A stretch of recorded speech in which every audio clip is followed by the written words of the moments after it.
ఒళ్ళంతా విభూది రాసుకుని బొట్టులో పెట్టుకుని గంగమ్మ తల్లి జాతరలో బైరాగి వేషంలో భక్తులు. హాయ్ ఫ్రెండ్స్, నమస్తే. Welcome to Raj Vihar Dweep. బైరాగ వేషంలో భక్తులను చూశారు కదా. ఈ బైరాగ వేషాన్ని భక్తులు ఎన్నో సంవత్సరాల నుంచి గంగమ్మ తల్లి జాతరలో వేస్తూ ఉన్నారు. ఆనాడు పాలేగాలను సంహరించడానికి గంగమ్మ తల్లి ఈ బైరాగ వేషాన్ని వేశారట. అందుకనే ఈ బైరాగ వేషాన్ని భక్తులు వేస్తూ ఉంటారు. ఆనాడు గంగమ్మ తల్లి చెప్పినట్టే కామాన్ని జయించడానికి భక్తులు ఈ బైరాగ వేషాన్ని వేస్తారని చెప్తూ ఉంటారు.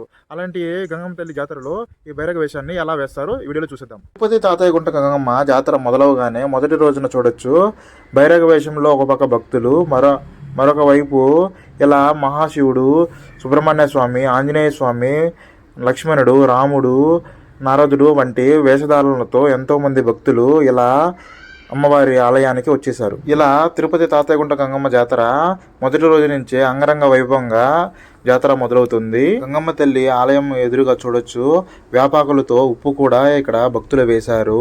ఈ ఉప్పుకు మానవులకు నరదృష్టి తగులుతుంది కదా, అలాగే నరదృష్టి విడిపోవాలని చెప్పి ఇలా భక్తులు అమ్మవారికి ఉప్పుతో తీసుకొచ్చి ఇక్కడ సమర్పిస్తూ ఉంటారు. దానితో భక్తులకు నరదృష్టి తొలగిపోతుందని ఇక్కడ ప్రజల విశ్వాసం. తాతయ్య గుంట గంగమ్మ జాతర మొదలవగానే చూడొచ్చు మొదటి రోజు నుంచే వివిధ వేషధారులతో అమ్మవారిని సంతోషపరిచేలా వివిధ వేషధారులతో భక్తులు అమ్మవారి ఆలయానికి వచ్చి తమ మొక్కులను తీర్చుకుంటూ ఉన్నారు.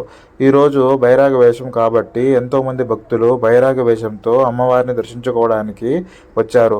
అమ్మవారి ఆలయం చుట్టూ ఒక 3 ప్రదక్షిణలు చేసి అమ్మవారి మొక్కును తీర్చుకుంటూ ఉంటారు. బైరాగ వేషంలో భక్తులు విభూతితో కాకుండా నామకొమ్ముతో తమ శరీరం అంతా నామకొమ్ము రాచుకొని వేప మండలు చుట్టూ కట్టుకొని చేతిలో వేప ఆకులు తీసుకొని గ్రామం చుట్టూ తిరిగి వ్యంగ్యం భాష మాట్లాడుకుంటూ ఊరేగింపుతో సందడితో ఆలయానికి చేరుకుంటారు. ఆలయానికి చేరుకున్న భక్తులు అమ్మవారిని దర్శించుకొని అమ్మవారిని కృప ఉండాలని చెప్పి కోరుకుంటూ కామాన్ని జయించడానికి గుర్తుగానే ఆనాడు గంగమ్మ తల్లి ఈ బైరాగ వేషం వేశారని భక్తులు చెప్తారు.